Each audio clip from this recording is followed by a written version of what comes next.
होने वाली बहू। शादी के पहले से ही विभा को कपड़े धोने का बड़ा शौक था। कभी नल के नीचे तो कभी तालाब के पास। अरे मेरी नीली वाली लुंगी नहीं दिख रही है। विभा की अम्मा, कहाँ रखी है लुंगी? अरे वो तो विभा ने परसों ही धोकर रखी थी आपकी अलमारी में, देखो वहीं होगी। वो ना मैंने आज धो दी, मुझे लगा कि गंदी हो गई होगी।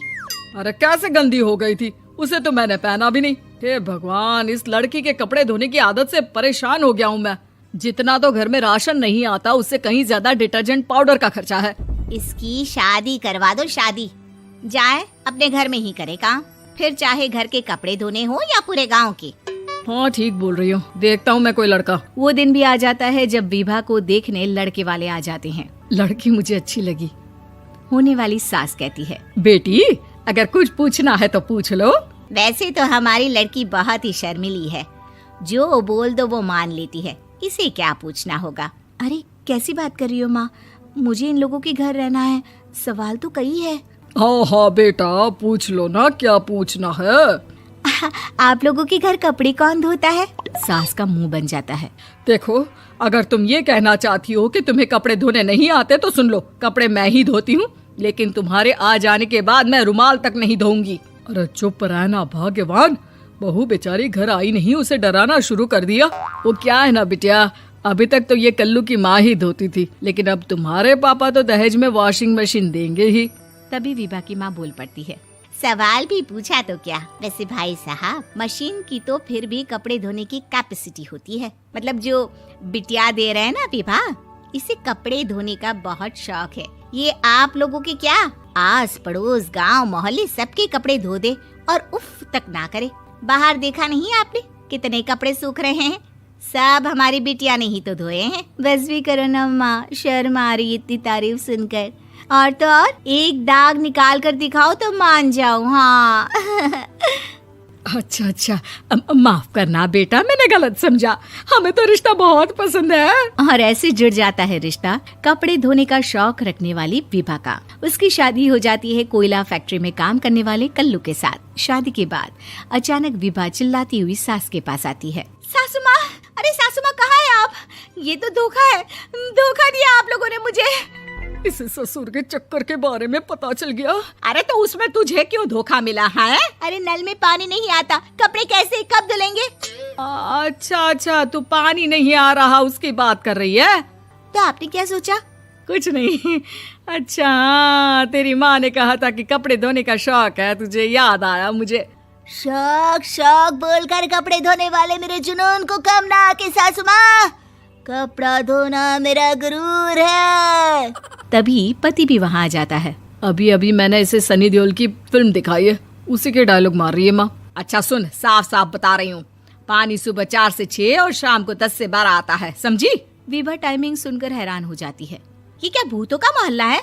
सुबह 4 बजे उठकर कौन कपड़े धोता है? 4 बजे टंकी में पानी जाता है, फिर सारा दिन धोना ना, किसने मना किया? अरे कैसी बात कर रही हैं? 200 लीटर की टंकी में कितने कपड़े धो लूंगी मैं? सुबह ही उठ जाऊंगी मैं। अब क्या था, विभा सुबह 4 से लेकर रात के 12 बजे तक कपड़े ही धोती रहती। एक रोज सास पड़ोस से निकलकर कहीं जा रही होती है कि साथ वाली कहती है, हाँ कल्लू की माँ, जरा ये बताओ कि 2 साड़ी है, 2 ब्लाउज और एक पेटीकोट और एक नाड़े वाला लंबा कच्छा। हाँ तो? अरे तो क्या, कितना लोगी धुलाई ये बताओ। धोबन दिख रहे हैं हम क्या? हमारे पति सरकारी नौकरी से अभी रिटायर हुए हैं और बेटा सुपरवाइजर है कोयला फैक्ट्री में। धोबन समझ रखा है हमें। हाय रे कल्लू की अम्मा, माफ कर दो, वो तो मोहल्ले में यही सब बता रहे थे कि तुमने बहू को कपड़ा धुलवाने के काम में लगा दिया है। सास को पड़ोसन की बात सुनकर गुस्सा आ जाता है। वो घर पहुंचती है जहां घर के बाहर ही इतने सारे कपड़े सूख रहे होते हैं जितने कि किसी धोबन के घर पर। अरे ओ कल्लू की दुल्हन, बाहर निकल। माँ जी यहीं आ जाओ, बाथरूम में चादर धो रहे हैं हम। अरे अभी हम धोते हैं, तुमको बाहर निकलो। ये आस पड़ोस वाले बोल रहे हैं कि हम बहू से कपड़े धुलवा कर उसे कपड़ा धोने वाली बना दिए हैं। अरे छोड़ो ना माँ जी, किन लोगों की बातों में आती हो? आस पास के लोगों का तो काम ही होता है कि वो किसी तरह सास बहू को लड़ा दे। बहू सारे घर के कपड़े धोती है, ये क्या कम है? बोलिए। सास को भी लग जाता है कि वो बहू का ये सनकीपन नहीं छुड़वा सकती, इससे अच्छा है कि खुद ही चुप हो जाए। एक रोज सास और बहू मंदिर जाते हैं, जहाँ सास की साड़ी वहाँ खड़ी भीख मांगने वाली से मिलती है। माँ जी क्या बात है, आपकी साड़ी उस भिखारन से कितनी मिल रही है ना? हाँ हाँ देखो तो, दोनों की साड़ी मिल रही है। क्या बात है कल्लू की अम्मा, तुम खुद को तो अफसर की बीवी बताती हो और ऐसी सिंपल सी प्लेन साड़ी पहनकर घूमती हो। सिंपल और प्लेन नहीं है ये साड़ी। तो क्या सोने के धागे से फूल बने हैं? कुछ भी सासू माँ, कुछ भी। हाँ बने थे इस साड़ी में सोने के धागे से फूल। मेरे पति लेकर आए थे मद्रास से स्पेशली मेरे लिए 10,000 की। ताहे भाई साहब इस भिखारन के लिए भी सेम टू सेम साड़ी लेकर आए होंगे 10,000 की।